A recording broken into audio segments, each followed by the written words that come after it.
Hello बेटा, कैसे हैं आप लोग? सब बढ़िया है ना?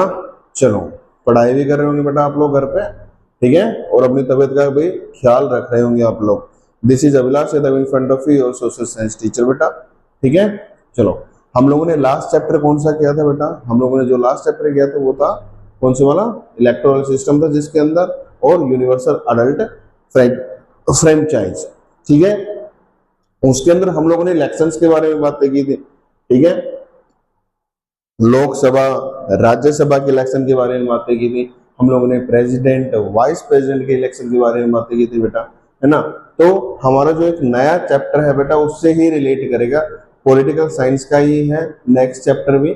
कौन सा वाला है? The parliamentary system, legislature and executive बेटा, ठीक है? बहुत इंपॉर्टेंट पार्ट है बेटा, ठीक है? जो लेजिस्लेचर और एग्जीक्यूटिव है, और एक तीसरा भाग होता है बेटा जो नहीं दिया हुआ है, वो कौन सा है? जुडिशियरी है बेटा, ठीक है?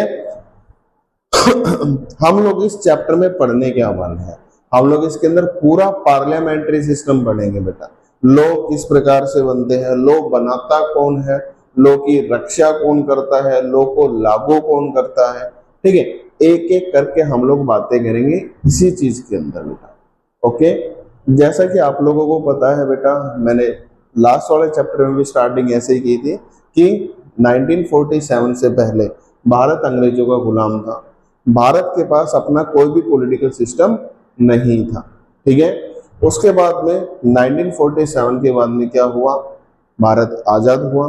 15 अगस्त 1947 के बाद क्या हुआ? भारत आजाद हुआ। भारत को अपनी एक क्या मिला? नाम मिला, है ना? उसके बाद में भारत ने तरक्की करना स्टार्ट किया, ठीक है? फिर 1950, वो 26 जनवरी का दिन, जिस समय के ऊपर भारत ने क्या किया बेटा? कॉन्स्टिट्यूशन को लागू कर दिया। बन के रेडी कब हुआ था? 26 नवंबर 1949 बेटा, है ना? कॉन्स्टिट्यूशन क्या है बेटा? कॉन्स्टिट्यूशन एक रूल बुक है। क्या है? रूल बुक है कॉन्स्टिट्यूशन बेटा, जिसके अंदर रूल्स लिखे गए हैं, जिन रूल्स के ऊपर भारत की सरकार, भारत के सिटीजन्स काम करेंगे बेटा, ठीक है? उन्हीं रूल्स के अंदर में क्या करते हैं बेटा? काम करते हैं बेटा। उन्हीं रूल्स के अंदर में क्या करते हैं वो लोग? काम करते हैं। एक मिनट बेटा, चाहे आप प्रधानमंत्री हो, चाहे आप प्रेसिडेंट हो, चाहे आप नॉर्मल सिटीजन्स हो, उस कॉन्स्टिट्यूशन के लिए, ठीक है, उस कॉन्स्टिट्यूशन के हिसाब से जितने भी लोग हैं भारत के अंदर, चाहे वो कितना भी बड़ा वीआईपी हो, सारे बराबर हैं बेटा, ठीक है? चलो, और कुछ ऐसी बातें हैं कि भारत ने जब कॉन्स्टिट्यूशन रेडी किया, उस समय के ऊपर भारत के जो कॉन्स्टिट्यूशन के जो कर्ता धर्ता थे, जैसे बी.आर. अम्बेडकर थे, ठीक है, और भी बहुत सारे लोग थे, है ना? उन सब लोगों ने क्या किया? अलग अलग देशों के कॉन्स्टिट्यूशन की भी स्टडी करी थी, ठीक है? जैसे पार्लियामेंट्री सिस्टम के बारे में हम लोग पढ़ेंगे, तो ये वाला सिस्टम हम लोगों ने कहां से लिया है बेटा? इंग्लैंड से लिया है। कहां से? इंग्लैंड से लिया है बेटा, ठीक है? चलो स्टार्ट करते हैं। Parliamentary system, legislature and executive, एक एक करके चीजों को समझेंगे बिल्कुल आराम से, ज्यादा जल्दी नहीं करनी है बेटा। लेजिस्लेचर बेटा, लेजिस्लेचर कौन होते हैं? जो लॉ बनाते हैं। Who makes the law? अब देखो बेटा, सिंपल सी बात है, पार्लियामेंट है, पार्लियामेंट के अंदर कोई रिप्रेजेंटेटिव जाएगा, वही तो लॉ बनाएंगे ना बेटा, है ना? तो जो एग्जीक्यूटिव होते हैं, पार्लियामेंट के अंदर भी चूज करके कौन भेजते हैं? हम लोग भेजते हैं बेटा। एक पार्लियामेंट के अंदर 2 हाउस है, आगे बारे में बात करेंगे, पीछे भी बात की थी हम लोगों ने, आगे आने वाले समय में हम लोग उस चीज के बारे में बात करने वाले हैं। Who makes the law? कौन कौन है बेटा वो? ठीक है, जो लॉ बनाते हैं, जैसे एमपी है, ठीक है? कौन है? एमपी है, ओके? और कौन है? स्टेट के अंदर कौन रहेंगे बेटा? एमएलए रहेंगे, ओके? तो लेजिस्लेचर से ही तो हम लोग क्या करते हैं बेटा? हमारे जो मिनिस्टर्स वगैरह हैं वो भी तो लेजिस्लेचर से ही बनते हैं, है ना? एमपी ही तो हमारा प्रधानमंत्री है, एमपी ही तो हमारा जो क्या बोलते हैं, रक्षा मंत्री है, गृह मंत्री है, सारे पहले एमपी बने, उसके बाद में वो क्या बने? मिनिस्टर्स बने, ठीक है? किसी भी मिनिस्टर को बनने से पहले उसके पास एक क्वालिफिकेशन होना चाहिए, क्या? कि भाई वो किसी ना किसी राज्य से क्या होना चाहिए, एमपी होना चाहिए। अगर वो एमपी नहीं है तो वो मिनिस्टर नहीं बन सकता है। ठीक है, चलो। तो लेजिस्लेचर क्या हुआ, जो लॉ बनाते हैं, जो पार्लियामेंट में बैठते हैं, जो स्टेट असेंबली के अंदर विधानसभा में बैठते हैं, वो सारे क्या होंगे बेटा, लेजिस्लेचर होंगे। इनकी भी एक प्रॉपर प्रोसेस होती है बेटा। ठीक है, प्रोसेस को हम लोग आगे आने वाले समय में करेंगे। दूसरा है बेटा एग्जीक्यूटिव। एग्जीक्यूटिव कौन होता है बेटा, हु इम्प्लीमेंट्स द लॉ, मतलब जो लागू करवाता है किसको, लॉ को। एग्जीक्यूटिव के अंदर भी वही है बेटा, हमारे पास में एमपी है, एमएलए है, ये लोग ही एग्जीक्यूटिव के अंदर आते हैं बेटा।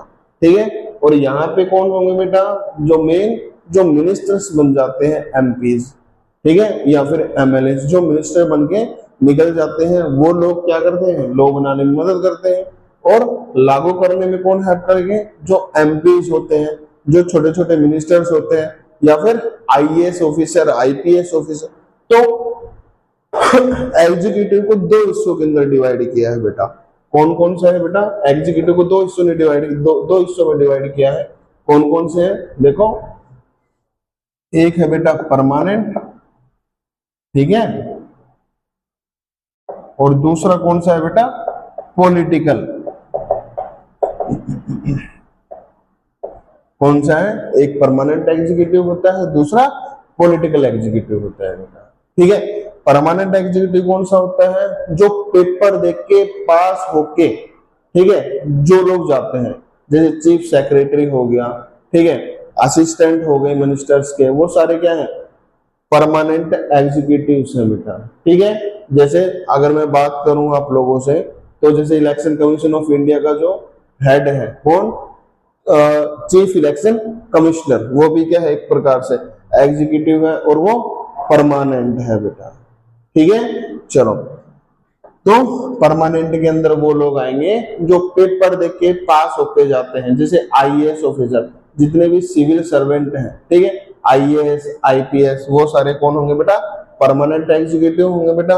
और पॉलिटिकल कौन होंगे बेटा, जो एमपीस हैं, जो एमएलए हैं, जिनको हमने चूज करके पार्लियामेंट में सेंड किया है, भेजा है, जिनको हमने चूज करके लेजिस्लेटिव असेंबली में भेजा है, वो लोग कौन से हो जाएंगे, पॉलिटिकल एग्जीक्यूटिव होंगे। आप लोगों के दिमाग के अंदर ये चीज आएगी, तो सर पावरफुल कौन सा है बेटा, पावरफुल पॉलिटिकल वाले होंगे। रीजन क्या है, क्योंकि जो पॉलिटिकल एग्जीक्यूटिव है उनको चूज करके हम लोगों ने पार्लियामेंट में भेजा है ना। और जो परमानेंट वाले हैं बेटा, ये इनको असिस्ट करते हैं। ठीक है, जैसे कि किसी प्रकार की अगर सलाह वगैरह देनी होती है ना, तो जैसे हर एक मिनिस्टर के पास में अपना एक क्या होता है बेटा, पर्सनल असिस्टेंट होता है। ठीक है, और वो पर्सनल असिस्टेंट जो होता है वो एक आईएएस रैंक का अधिकारी होता है ना। और वो आईएएस रैंक का अधिकारी हर मुद्दे के ऊपर इसको क्या करता है, सलाह देता है। ओके, उसके बाद ही लॉ इम्प्लीमेंटेशन के लिए सारी सलाह कि लॉ इम्प्लीमेंट कैसे होगा, या फिर कभी कभी क्या होता है बेटा, जो लेजिस्लेचर है उन लोगों को भी, ठीक है, क्या देता है, सलाह देता है, क्योंकि वो भी तो एमपीज हैं बेटा। ओके, चलो। अब नेक्स्ट है बेटा अपने पास में जुडिशरी। जुडिशरी क्या है बेटा, जैसे कि जुडिशरी मतलब ये समझ लो, जो कानून को क्या करती है, समझाती है कि कानून क्या होता है। ठीक है, जैसे कि कोर्ट है, कानून को समझाती है कि भाई ये चीजें गलत है, ये चीजें सही है, अगर ये करोगे तो ये धारा लगेगी, अगर ये गलती करोगे तो ये धारा लगेगी। जुडिशरी सिस्टम के अंदर सारी कोर्ट्स आती हैं। कोर्ट मतलब जो हमारे पास में क्या है, जैसे हाई कोर्ट है, सुप्रीम कोर्ट है, डिस्ट्रिक्ट कोर्ट है बेटा, जिसको हम लोग क्या कहते हैं, अदालत, है ना, अदालत। ठीक है, तो जुडिशरी का मतलब क्या है, जो लॉ को समझाती है दुनिया को, या फिर लॉ को जो प्रोटेक्ट करती है। ठीक है, और लोगों को समझाती है कि ये गलतियां ना करें, तो लॉ के अकॉर्डिंग आप लोग गलत हो जाएंगे और आपको सजा मिलेगी। ओके, तो जुडिशरी के अंदर जो सबसे हाईएस्ट कोर्ट है वो कौन सी है बेटा, सुप्रीम कोर्ट है। कौन सी है, सुप्रीम कोर्ट है बेटा। और सुप्रीम कोर्ट कौन सी कोर्ट है बेटा, सेंट्रल है। ठीक है, highest court of India, central central court भी बोल सकते हैं बेटा इसको, ये समझ लो। ठीक है, क्यों? क्योंकि पूरी इंडिया के अंदर अगर कभी भी दो राज्यों के बीच में क्या हो जाता है, कॉन्फ्लिक्ट हो जाता है, लड़ाई वगैरह हो जाती है, तो सोल्व कौन करता है? सुप्रीम कोर्ट करता है। कभी किसी राज्य के बीच और जो केंद्र सरकार है, सेंट्रल गवर्नमेंट है, उनके बीच में कभी लड़ाइयां हो जाती है, किसी मुद्दे के ऊपर बहस छिड़ जाती है, तो सोल्व कौन करता है? सुप्रीम कोर्ट करता है बेटा। ठीक है, और सुप्रीम कोर्ट का जो बड़ा वाला जज होता है उसको बोलते हैं CJI, chief justice of India. क्या बोलते हैं बेटा? Chief justice of India. ठीक है बेटा, मुख्य न्यायाधीश। क्या बोलते हैं? मुख्य न्यायाधीश। ओके, और करंट के अंदर कौन है? जस्टिस सूर्यकांत। कौन है? जस्टिस सूर्यकांत है बेटा अपने पास में, अभी जो CJI है। ठीक है, चलो, और CJI को कौन अपॉइंट करता है बेटा? कौन नॉमिनेट करता है इसको? President of India. कौन नॉमिनेट करता है इसको? प्रेसिडेंट ऑफ इंडिया बेटा। ठीक है, सुप्रीम कोर्ट के जितने भी जज हैं, ठीक है, उनको कौन अपॉइंट करता है? President of India. High court के जितने भी जज हैं, अब बात आती है बेटा दूसरी कोर्ट कौन सी हो गई? हाई कोर्ट हो गई। ठीक है, हाई कोर्ट कहां पे है? राज्यों के अंदर होती है बेटा। कहां पे होती है बेटा? राज्यों के अंदर होती है। अगर राज्य के अंदर कभी किसी प्रकार की कॉन्फ्लिक्ट की सिचुएशन हो जाती है, कोई दंगा फसाद हो जाता है, कोई वाद विवाद हो जाता है, ठीक है, तो केस कहां पे जाते हैं? सारे हाई कोर्ट के अंदर जाते हैं। और हाई कोर्ट के जितने भी जज हैं, ठीक है, उनको कौन नॉमिनेट करता है? कौन अपॉइंट करता है? ये भी प्रेसिडेंट ऑफ इंडिया ही क्या करता है? अपॉइंट करता है बेटा। किस बेस पे करता है बेटा? उनकी क्वालिफिकेशन के ऊपर, ठीक है, उनके एक्सपीरियंस के ऊपर। ठीक है, तो उनके एक्सपीरियंस, क्वालिफिकेशन, ठीक है, क्या है क्या नहीं है, उस बेस के ऊपर इनको CJI चीफ जस्टिस बनाता है बेटा। या फिर जो भी कोर्ट के अंदर, हाई कोर्ट, सुप्रीम कोर्ट के अंदर जज होते हैं, उनको अपॉइंट करते हैं बेटा। ओके, फिर जो सबसे बाद में आते हैं बेटा वो है डिस्ट्रिक्ट कोर्ट है, जो अपने जिलों के अंदर होती है बेटा। कहाँ होती है? जिलों के अंदर होती है बेटा। कौन सी कोर्ट होती है? डिस्ट्रिक्ट कोर्ट होते हैं। जैसे रेवाड़ी के अंदर कोर्ट है बेटा, वो डिस्ट्रिक्ट कोर्ट है अपने, है ना। चलो, ओके, तो सुप्रीम कोर्ट सबसे ऊपर, ठीक है, इसका जो मेन जज होता है वो चीफ जस्टिस ऑफ इंडिया होता है बेटा। इसका भी एक चीज है कि जैसे अगर कभी भारत के अंदर प्रेसिडेंट और वाइस प्रेसिडेंट की पोस्ट खाली होती है ना, तो उस समय के ऊपर chief justice of India president के रूप में एक्ट करता है। ठीक है, जब कभी प्रेसिडेंट की और वाइस प्रेसिडेंट की सीट खाली हो जाती है, उस समय के ऊपर जो चीफ जस्टिस ऑफ इंडिया है वो किस रूप में एक्ट करते हैं, किस रूप में एक्शन लेते हैं बेटा? प्रेसिडेंट के रूप में। ठीक है, चलो, अब देखो बेटा आगे थोड़ा सा क्या है, तो ये चीजें आप लोगों को समझ में आ गई होंगी बेटा। लेजिस्लेचर क्या? जो लॉ बनाता है। एग्जीक्यूटिव क्या? जो लॉ को लागू करवाता है। जुडिशरी क्या? जो लॉ को समझाता है। इंटरप्रेट का मतलब क्या होता है बेटा? समझाना। ठीक है, इंटरप्रेट का मतलब क्या होता है बेटा? समझाना। ओके, चलो आगे देखिए बेटा इसके अंदर और क्या है।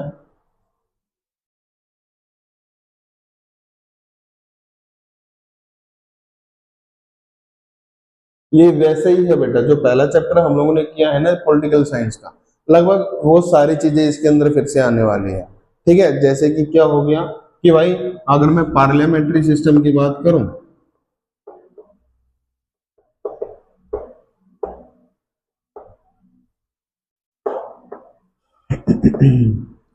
पार्लियामेंट्री सिस्टम के अंदर दो मेन हाउस है, टू हाउसेस। ठीक है, कौन कौन से हैं बेटा? एक तो हमारे पास में लोकसभा है। ठीक है, इसको क्या कहते हैं बेटा? लोअर हाउस कहते हैं एक तो। दूसरा क्या कहते हैं बेटा? इसको हाउस ऑफ पीपल। क्या कहते हैं? House of people. ओके, नाम याद रखना है कि लोकसभा को क्या कहते हैं? लोअर हाउस भी कहते हैं और हाउस ऑफ पीपल भी कहते हैं बेटा। दूसरा कौन सा है बेटा मेरे पास में? राज्यसभा, ठीक है। इसको क्या कहते हैं बेटा हमारे पास में, इसको बोलते हैं बेटा एक तो अपर हाउस कहते हैं, दूसरा क्या है बेटा हमारे पास में, उसको कहते हैं बेटा काउंसिल ऑफ स्टेट्स। क्या है? Council of states. दोनों के अंदर ही कौन होते हैं बेटा? एमपी होते हैं। क्या होते हैं? हमने लास्ट उसके अंदर चैप्टर के अंदर बात की थी ना, जो लोअर हाउस के अंदर लोकसभा के अंदर जो एमपी होते हैं, क्यों कौन चूज करता है? पीपल चूज करते हैं वोटिंग की प्रोसेस से। और जो राज्यसभा के अंदर एमपी होते हैं उनको कौन चूज करता है? जो स्टेट के एमएलए होते हैं जिनको हम लोग चूज करते हैं। एमएलए को हमने चूज किया, उन एमएलए ने राज्यसभा के एमपी को चूज किया। ठीक है, चलो। दूसरा क्या था बेटा? लोकसभा के अंदर मैंने सीट बताई थी कितनी है? लोकसभा के अंदर मैंने बताई थी 543 सीट्स है। ठीक है, लेकिन कितने बैठ सकते हैं? 550 बैठ सकते हैं। 2023-24 के अंदर बेटा एक नया पार्लियामेंट बना, ठीक है, नया पार्लियामेंट बना है दिल्ली के अंदर ही। उसमें क्या है? 888। कितनी? 888 क्या है बेटा? सीट है। किसकी? 888 सीट किसकी है बेटा? लोकसभा की। ठीक है, और उसी प्रकार से राज्यसभा की सीट है बेटा। ठीक है, राज्यसभा की कितनी सीट है बेटा? 350 के अराउंड है। ठीक है, और राज्यसभा के अंदर फिलहाल कितने हैं? 245। मैक्सिमम कितने हो सकते हैं? 250 मेंबर्स। और अभी जो नई पार्लियामेंट बनेगी उसके अंदर 350 सीट है। जैसे जैसे डिमांड बढ़ती रहेगी वैसे वैसे एमपीज भी क्या होते रहेंगे?